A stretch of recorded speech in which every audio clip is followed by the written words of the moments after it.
मसीह के जलाली बाबरकत और कदूस नाम में आप सब की सलामती हो। सबसे पहले मैं खुदा बाप का शुक्र करता हूँ कि खुदा बाप ने मुझे ये मौका बख्शा और खुदा के खादिम पास्टर दानिश पीटर का मैं शुक्रगुज़ार हूँ और ग्रेस नेटवर्क का, जिनके तवसल से आज कलाम सदाकत में सदाकत की बातों को कहने के लिए मैं यहाँ पर मौजूद हूँ। और मेरा नाम पास्टर आमिन नज़ीर है और मेरा ताल्लुक़ Calvary Pentecostal church assemblies of Pakistan से है। और आज जो मेरा टॉपिक है वो है वर्शिप। तो कलाम मुक़द्दस में से यूहन्ना की अंजील उसका 4 बाब और उसकी 23वीं आयत से मैं खुदा के कलाम में से पढ़ रहा हूँ।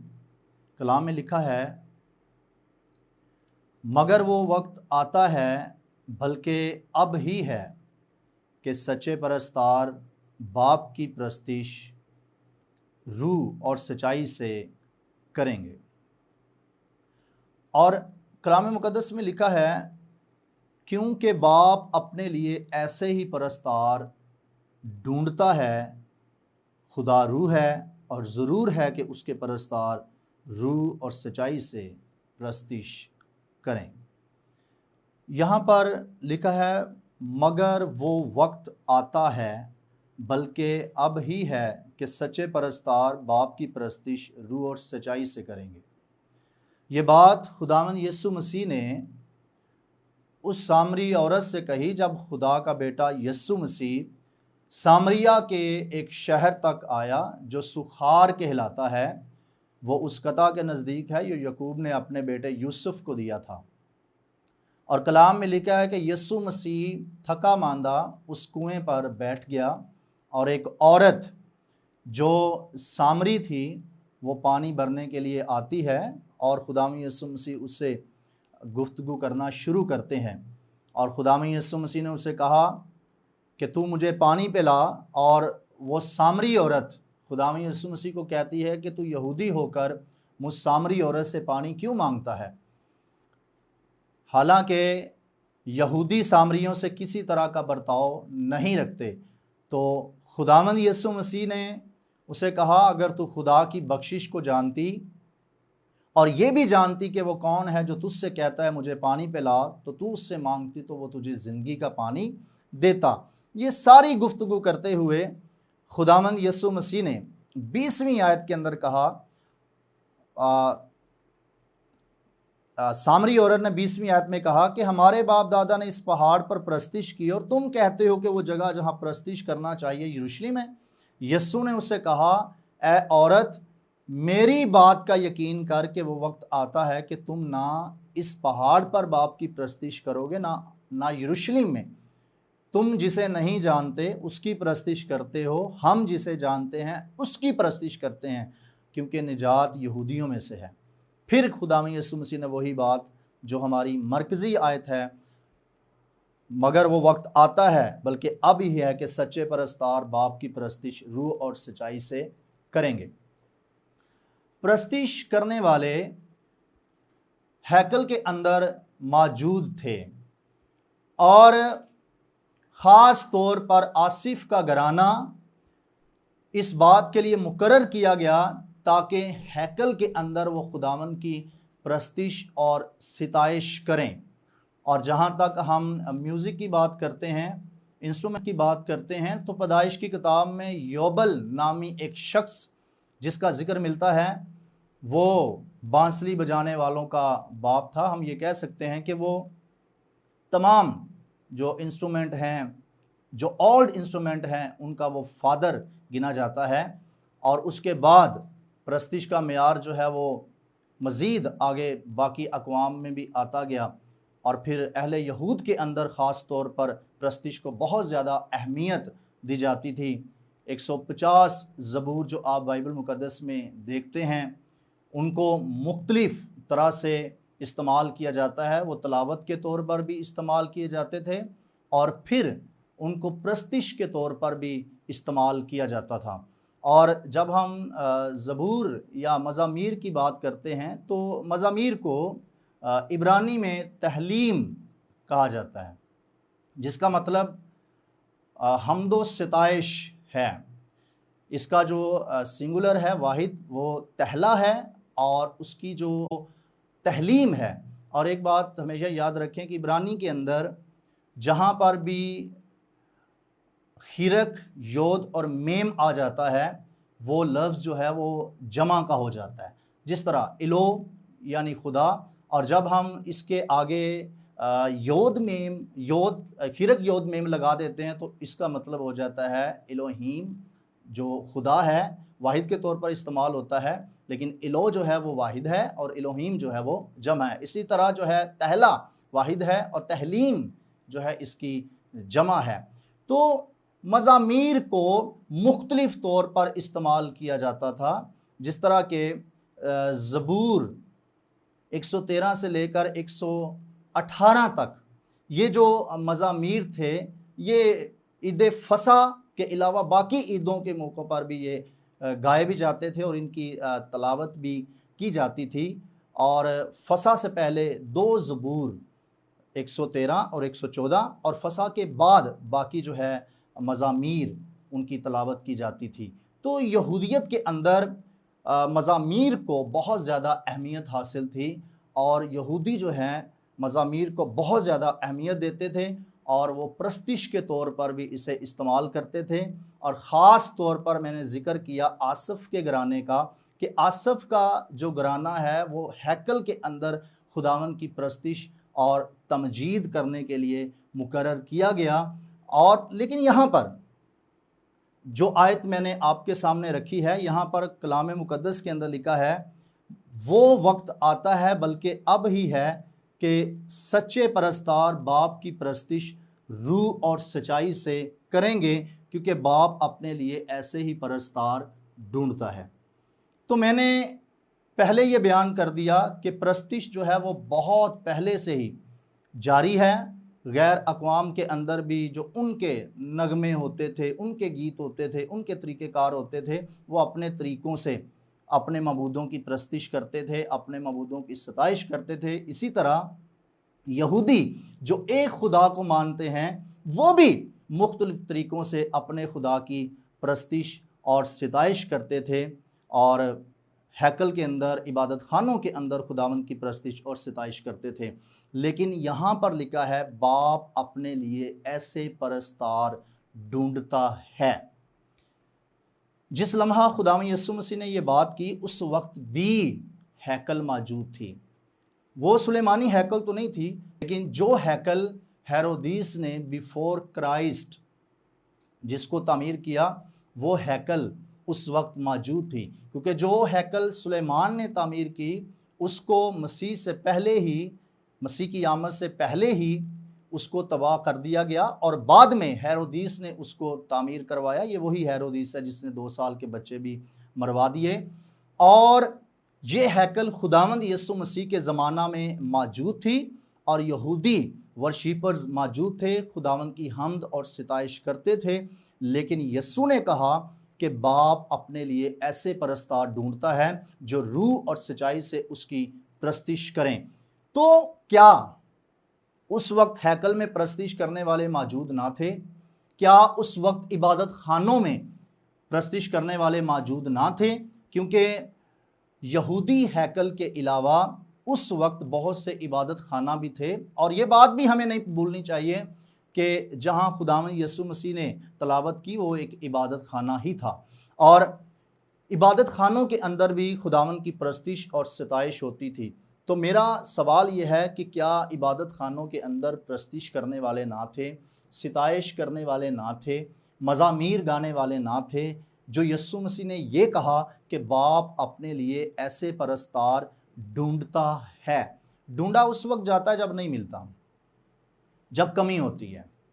अगर आम एक चीज़ मिल जाए तो वो ढूंढने में शामिल नहीं होती, लेकिन अगर कोई चीज़ ना मिले, मुश्किल से मिले, तो उसे ढूंढना पड़ता है। और जब बाप ने ये कहा कि अपने लिए ऐसे परस्तार ढूंढता है, तो इसका मतलब ये है कि जो डिमांड हमारे आसमानी बाप की है वैसे परस्तार बाप को कम मिलते हैं और बाप ऐसे परस्तार ढूंढता है। यहां पर रिक्वायर की गई है रूह और सच्चाई से। आइए जानते हैं रूह और सच्चाई से मुराद क्या है। तो रोमियो में 8वें बाब के अंदर कलाम मुकद्दस के अंदर लिखा है, 8वां बाब मैं आपके सामने पढ़ना चाहता हूं हवाले को। 8वें बाब की आयत नंबर 15 के अंदर लिखा है, क्योंकि तुमको गुलामी की रूह नहीं मिली जिससे फिर डर पैदा हो, बल्कि लेपालिक होने की रूह मिली जिससे हम अब्बा यानी ए बाप कहकर पुकारते हैं। बाप अपने लिए ऐसे परस्तार ढूंढता है जो रूह और सच्चाई से उसकी प्रस्तिश करें, रूह से प्रस्तिश करें। तो यहां पर लिखा है कि तुमको गुलामी की रूह नहीं मिली जिससे फिर डर पैदा हो, बल्कि लेपालिक होने की रूह मिली जिससे हम अब्बा यानी ए बाप कहकर पुकारते हैं। तो खास बात यह नहीं लिखा कि खुदा अपने लिए ऐसे परस्तार ढूंढता है, बल्कि लिखा है बाप अपने लिए ऐसे परस्तार ढूंढता है। जब बाप अपने लिए परस्तार ढूंढेगा तो वो बेटे ढूंढेगा, जब खुदा अपने लिए परस्तार ढूंढेगा तो वो मखलूक ढूंढ सकता है। क्योंकि जब हम खुदा की बात करते हैं तो तमाम तर जो खुदा ने खल किए वो तमाम तर मखलूक कहलाते हैं। हम तमाम तर इंसान मखलूक में आते हैं, लेकिन जब हम बाप कहते हैं तो फिर हम खुदा को अपना बाप गुदरानते हैं और हम खुद उसके बेटे बनते हैं। तो यहां पर लिखा है तुमको गुलामी की रूह नहीं मिली जिससे फिर डर पैदा हो, बल्कि लेपालिक होने की रूह मिली जिससे हम अब्बा यानी ए बाप कहकर पुकारते हैं। तो बाप कैसे परस्तार ढूंढता है? जो रूह से। कौन सी रूह? जो अब्बा कह सके, जो फादर कह सके, जो बाप कह सके, ऐसी रूह। और यह है लेपालिक होने की रूह। तो गुलामी की रूह से मुराद क्या है? गुलामी की रूह से मुराद पुरानी इंसानियत है, क्योंकि जब खुदा ने आदम को खल किया तो आदम को ऑन करने के लिए खुदा ने उसके अंदर इंसानियत रखी। इंसानियत के सबब से वो इंसान है, हैवानियत के सबब से हैवान होता है, शैतानियत के सबब से शैतान है, और इंसानियत के सबब से इंसान है। तो आदम को जब बनाया गया तो खुदा ने उसको इंसान बनाने के लिए उसके अंदर इंसानियत रखी। फर्ज करें कि अगर उसी मट्टी के बुत के अंदर खुदा हैवानियत डाल देता, हैवान की खूबियां डाल देता, तो उसी बुत के अंदर उसी तरह का स्ट्रक्चर होता, लेकिन वो हैवान होता। लेकिन खुदा ने उस पुतले के अंदर जो मट्टी का बनाया गया उसके अंदर खुदा ने इंसानियत रखी, इसलिए वो इंसान है। और यहां पर लिखा है तुमको गुलामी की रूह नहीं मिली। इसका मतलब यह है कि खुदा ने इंसान के अंदर जो इंसानियत रखी थी उसकी बात हो रही है। और जब खुदा ने आदम को पुकारा तो आवाज़ दी, तो आदम ने आगे से जब रिप्लाई दिया तो उसने कहा मैं डरा क्योंकि मैं नंगा था। और कलाम मुकद्दस के अंदर ये लिखा है कि तुमको गुलामी की रूह नहीं मिली जिससे फिर डर पैदा हो। मैं डरा, मैंने तेरी आवाज़ सुनी क्योंकि मैं नंगा था, मैं डरा। वो जो पुरानी इंसानियत थी उसके अंदर डर पैदा हो गया जब उसने गुनाह कर लिया। और यहां पर लिखा है तुमको वो वाली रूह नहीं मिली जिससे फिर डर पैदा हो, बल्कि लेपालिक होने की रूह मिली जिससे तुम अब्बा यानी ए बाप कहकर पुकारते हो। तो फिर लेपालिक होने की रूह से क्या मुराद है? नई इंसानियत। फिर से सुन लें, गुलामी की रूह से मुराद पुरानी इंसानियत है जो गुनाह करने के सबब से बिगड़ गई और जिसके अंदर डर पैदा हो गया। और अब लेपालिक होने की रूह कौन सी है? नई इंसानियत जिसमें डर पैदा नहीं होता। इंसानियत कहते हैं इंसान की खूबियों के मजमुए को। और जब खुदा ने आदम को बनाया तो आदम को तमाम तर इंसानी खूबियां भी खुदा ने दी, उसके अंदर रखी, इसलिए वो इंसान था। और एक वक्त आया कि शैतान ने उससे गुनाह करवा लिया और उसके अंदर डर पैदा हो गया।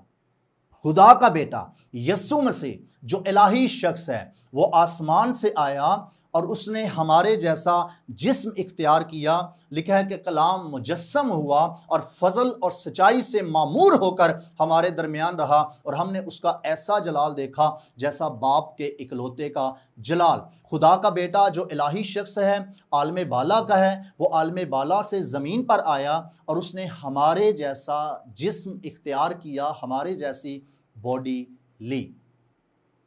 और जब उसने हमारे जैसी बॉडी ली तो फिर वो इंसान बना। लेकिन एक चीज़ ज़रूर है कि वो जब इंसान बना तो उसने इंसानियत भी इख्तियार की। जब वो मसलूब हुआ तो कलाम मुक़द्दस के अंदर ये लिखा है कि हमारी पुरानी इंसानियत उसके साथ इसलिए मसलूब की गई ताकि गुनाह का बदन बेकार हो जाए। और जब गुनाह का बदन बेकार हो गया तो फिर से खुदा ने जो है एक नई इंसानियत जो हमें बख्शी है। जब खुदा का बेटा ज़मीन पर आया तो खुदा के बेटे ने हमारे जैसा जिस्म लिया और उसने पुरानी इंसानियत पहनी, यानी कि इंसानियत पहनी जिससे वो इंसान हो सके और इंसान की सारी खूबियां रख सके। लेकिन जब वो मसलूब हुआ तो उसने हमारी पुरानी इंसानियत को मसलूब कर दिया। अब इंसान जो है जिसके सबब से इंसान था वो मसलूब हो गई। अब इंसान खाली हो गया और फिर खुदा की तरफ से उसे नई इंसानियत बख्शी गई, और जो नई इंसानियत है वो खुदा की खूबियों का मजमुआ है जिसे यहाँ पर ले पालिक होने की रूह कहा गया है। तो खुदा ने हमें फिर नई इंसानियत बख्शी। तो कलाम मुक़द्दस के अंदर लिखा है कि पुरानी इंसानियत को उतार डालो जो फ़रेब की शहवतों के सबब से ख़राब होती जाती है, और अपनी अकल की रूहानी हालत में नए बनते जाओ और नई इंसानियत को पहनो। तो एक इंसानियत उतारने की बात है और दूसरी इंसानियत पहनने की बात है।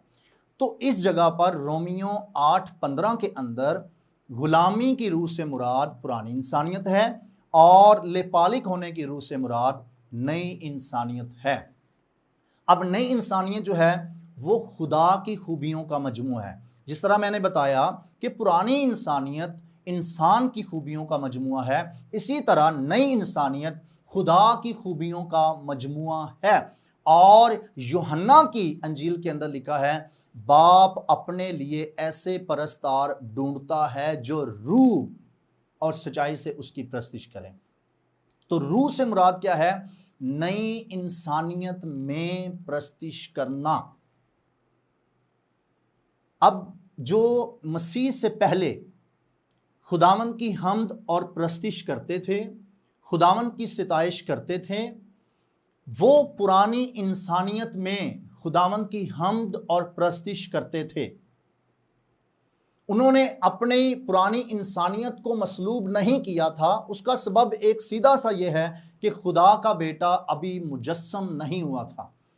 खुदा का बेटा मुजस्सम होना था, उसने सलीब पर अपने आप को कुर्बान करना था, तो फिर पुरानी इंसानियत जो आदम से बिगड़ गई उसने मसलूब होना था। अब जो आदम से लेकर जितने भी इंसान पैदा होते रहे वो सारे के सारे पुरानी इंसानियत में ही पैदा होते रहे। इवन दैट कि जो प्रॉफिट्स थे, बड़े से बड़ा नबी भी पुरानी इंसानियत ही में पैदा हुआ। उनके अंदर इंसानियत नहीं बदली थी, लेकिन वो अपने अहद के मुताबिक वो तालीम देते थे, अपने अहद के मुताबिक वो चलते थे। लेकिन जब खुदा का बेटा आया तो खुदा के बेटे ने उस इंसानियत को मसलूब कर दिया, अब नई इंसानियत बख्श दी, जिससे फिर हम अब्बा यानी ए बाप कहकर पुकार सकते हैं, कह सकते हैं। और ये भी मैं आपको बता दूं कि आदम से जितने भी लोग पैदा हुए वो आदम ही थे। आदम से जितने भी लोग पैदा हुए वो इंसान थे। लेकिन खुदा ने क्या किया? खुदा ने हमें अपने बेटे होने का फजल दिया है। आदम से जो जितने भी लोग हैं वो सारे के सारे इंसान हैं, लेकिन जो कोई खुदा के बेटे यस्सु को कबूल कर लेता है वो खुदा का बेटा बन जाता है। और जब खुदा का कोई बेटा बन गया तो बाप ऐसे ही परस्तार ढूंढता है जो बेटे हों और जो रूह से प्रस्तिश करें, यानी नई इंसानियत में प्रस्तिश करें। इंसान परस्तिश करने वाले बहुत हैं, बहुत थे। इससे पहले कि खुदा का बेटा आए, इंसान परस्तिश करने वाले बहुत थे। जैसे मैंने आसिफ के घराने का जिक्र किया कि आसिफ का घराना सारे का सारा हैकल के अंदर परस्तिश करने वाला था, लेकिन आसिफ भी पुरानी इंसानियत का शख्स था। हैकल के अंदर जितने भी परस्तिश करने वाले थे वो पुरानी इंसानियत में परस्तिश करने वाले थे, लेकिन बाप ऐसे ढूंढता है जो नई इंसानियत वाले हों, जो खुदा से पैदा हुए हों। और जो खुदा से पैदा होते हैं उनके अंदर एक ख़ास बात ये होती है कि वो गुनाह नहीं करते। लिखा है जो खुदा से पैदा होता है वो गुनाह नहीं करता, क्योंकि उसका तुखम उसमें बना रहता है। तुखम के लिए जो वर्ड है वो है सीड, यानी बीज। उसका बीज उसमें बना रहता है, इसलिए वो गुनाह नहीं करता। नई इंसानियत का ये खासा है कि नई इंसानियत वाला शख्स गुनाह नहीं करता, लेकिन पुरानी इंसानियत वाले शख्स से गुनाह छूटता नहीं है। उसका सबब यह है कि बेसही से वो इंसानियत बिगड़ गई थी, इसलिए अब उसे जितना भी संवारने की कोशिश करो वो नहीं सुधरेगी। लोग उसके लिए रोज़े भी रखते रहे, लोग उसके लिए प्रस्तिश भी करते रहे, दुआएं भी करते रहे, लेकिन वो इंसानियत सुधर नहीं सकती। इसलिए खुदा ने क्या किया, उस इंसानियत को मसलूब कर दिया और नई इंसानियत बख्श दी जो खुदा के मुताबिक है, जिसमें गुनाह नहीं है और जो सच्ची है। और बाप अपने लिए ऐसे ही परस्तार ढूंढता है जो रूह और सच्चाई से उसकी प्रस्तिश करें। तो रूह से मुराद क्या हुआ? नई इंसानियत में प्रस्तिश करने वाला। नंबर 2, रूह से मुराद है, दूसरे नंबर पर बता रहा हूं, रूहुल कुद्स से मामूर होकर प्रस्तिश करना। अब जब यह कहा जाता है कि रूह से मामूर होकर प्रस्तिश करना, या वो लोग प्रस्तिश करें जो रूह से भरे हुए हैं, तो बाकी कह रहे होते हैं क्या हम रूह से खाली हैं? खुदा अपने रूह को सब पर जो है वो अंडेलता है। नबियों के साथ भी खुदा का रूह था, उन पर भी रूह नाजिल होता था, लेकिन नबियों को कभी भी रूहुल कुद्स का बपतिस्मा नहीं हुआ था। रूहुल कुद्स का बपतिस्मा हिस्ट्री में फर्स्ट टाइम ईद पेंतीकोस्त के रोज़ हुआ, जब सारे शागिर्द एक जगह पर जमा थे, कुछ औरतें भी थी, 120 लोग वहाँ पर मौजूद थे। उस वक्त पहली दफ़ा रूहुल कुद्स का बपतिस्मा हुआ, और रूहुल कुद्स का बपतिस्मा हमेशा गैर ज़बानों के साथ होता है। बाप अपने लिए ऐसे परस्तार ढूंढता है जो रूह से प्रस्तिश करने वाले हों। तो रूह से एक बताया मैंने, नई इंसानियत में प्रस्तिश करना, और दूसरे नंबर पर मैं बता रहा हूं कि रूहुल कुद्स का बपतिस्मा जिस शख्स को है वो शख्स खुदा की प्रस्तिश करे। खुदा ऐसे परस्तार ढूंढ रहा है। इससे पहले लोग जो हैं जिन पर रूह नाजिल होता था, नबियों पर भी होता था, आम अशखास पर भी हो जाता था, समसून पर कई दफ़ा रूह नाजिल हुआ, लेकिन उन तमाम लोगों को रूहुल कुद्स का बपतिस्मा नहीं मिला था। और अलिशबा भी जो है वो रूह से भर गई, लेकिन उसे भी जो है बपतिस्मा नहीं हुआ था। शमाउन एक बुजुर्ग था, वो भी रूह की हदायत से हैकल के अंदर गया, लेकिन उसे भी रूहुल कुद्स का बपतिस्मा नहीं हुआ था। मुकस्सा मरियम को भी रूहुल कुद्स का बपतिस्मा नहीं हुआ था, लेकिन जब बाला खाना में वो मौजूद थे और मुकस्सा मरियम भी वहाँ पर मौजूद थी, तब वहाँ पर रूह नाजिल हुआ और मुकस्सा मरियम को भी रूहुल कुद्स का बपतिस्मा हुआ, और उन्होंने भी गैर ज़बानें बोली। लिखा है कि वो सब रूहुल कुद्स से भर गए और गैर ज़बानें बोलने लगे सब, और उनमें तमाम औरतें भी शामिल हैं और तमाम शागिर्द भी शामिल हैं जो 12 थे, और इसके अलावा बाकी भी जो उनमें ईमानदार लोग शामिल हुए वो सब शामिल थे, और वो रूहुल कुद्स याफ्ता लोग थे। तो बाप अपने लिए ऐसे परस्तार ढूंढता है जो रूह और सच्चाई से उसकी प्रस्तिश करें। जो रूहुल कुद्स याफ्ता लोग हों वो बाप की प्रस्तिश करें। और दूसरे नंबर पर यीशु ने कहा सच्चाई। अब सच्चाई क्या है?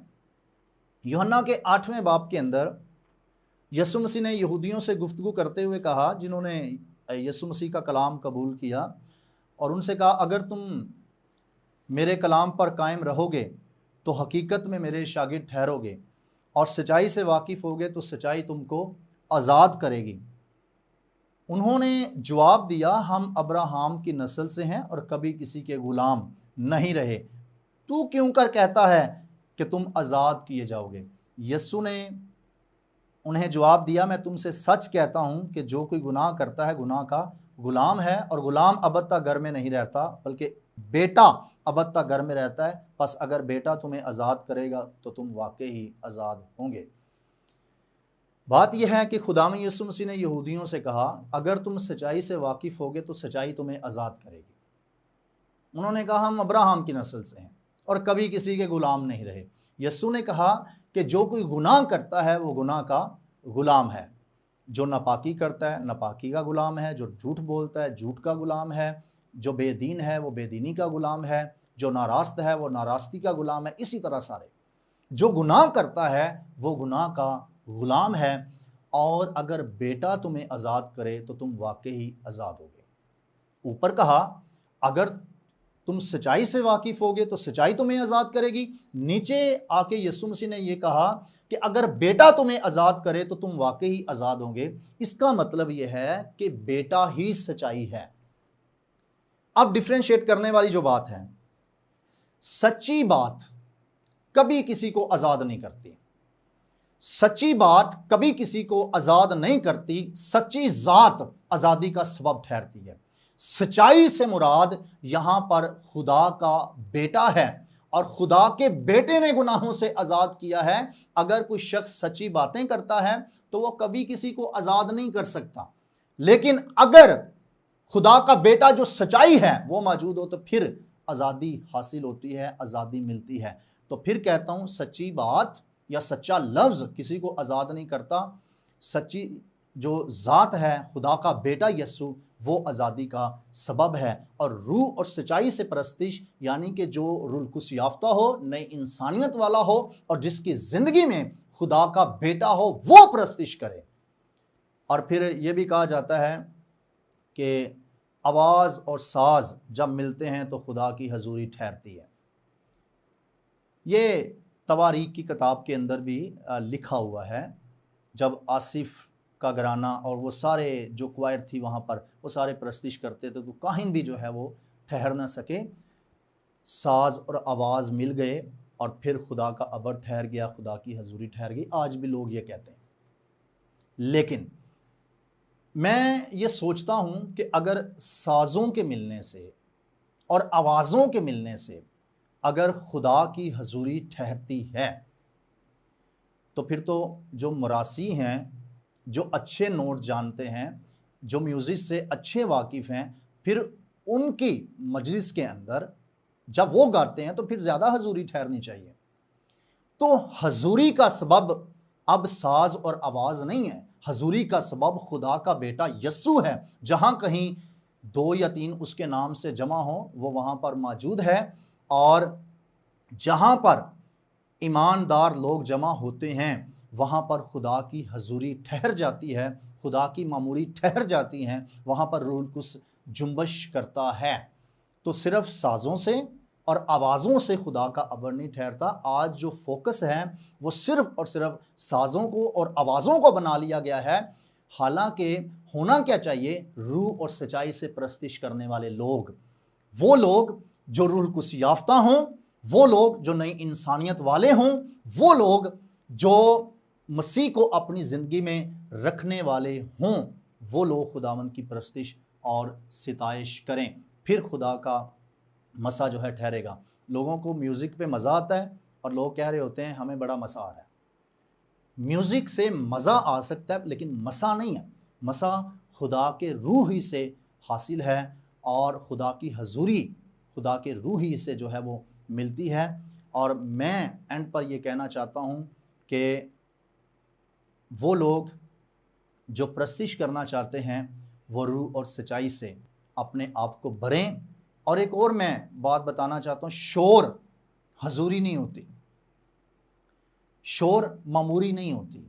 मामूरी जो है वो खामोशी में भी हो सकती है, जहाँ कोई इंस्ट्रूमेंट नहीं वहाँ पर भी मामूरी और हजूरी हो सकती है। और आप पालूस और सिलास को याद कर सकते हैं। वो आधी रात जब थी तो उस वक्त वो दुआ और हम के गीत गा रहे थे और वहाँ पर खुदा की हजूरी थी, खुदा की मामूरी थी और वहाँ पर जुए और बंधन टूटे और कैदी आज़ाद हुए। ये होती है खुदावंद की हजूरी और मामूरी। ना वहाँ पर कोई इंस्ट्रूमेंट था, और ना उनके ढंग के कोई कपड़े थे, बल्कि उनको बैंत भी लगाए गए थे। उनकी हालत भी इस कदर ठीक नहीं थी। जिस्मानी तौर पर वो वीक थे, लेकिन रूहानी तौर पर वो बहुत ज़्यादा मजबूत थे। तो ऐसे लोग खुदा ढूंढता है, बेटे खुदा ढूंढता है। गैरों ने बहुत परस्तिश कर ली, आओ अब बेटों की तरह परस्तिश करें, बेटे परस्तिश करें, ताकि खुदा का जलाल जाहिर हो। खुदावंद आपको इस कलाम के वसीला से बरकत बख्शे। मैं एंड पर आपके लिए दुआ करना चाहता हूँ। बुजुर्ग आसमानी बाप, दिल की गहराइयों से मैं तेरा शुक्र करता हूँ इस कलाम के लिए। जितनों ने तेरा कलाम सुना है, ये कलाम इनकी ज़िंदगी में बायस बरकत ठहरे और तेरे लोग खुदावंद कसरत से बरकत पाने वाले हों। खुदा के खादिम के लिए मैं दुआ करता हूँ, भाई दानिश के लिए तेरा जलाल उनकी ज़िंदगी में खुदावंद बढ़े, और खुदा ग्रेस नेटवर्क के लिए जिसके तवस्सल से खुदावंद बहुत से खादमीन कलाम मुक़द्दस की खिदमत को सर अंजाम देते हैं, इन सब को तू बड़ी बरकत दे। ऐ खुदा, आज के कलाम के वसीला से सुनने वालों को कसरत की बरकत दे, यीशु नाम में, आमीन।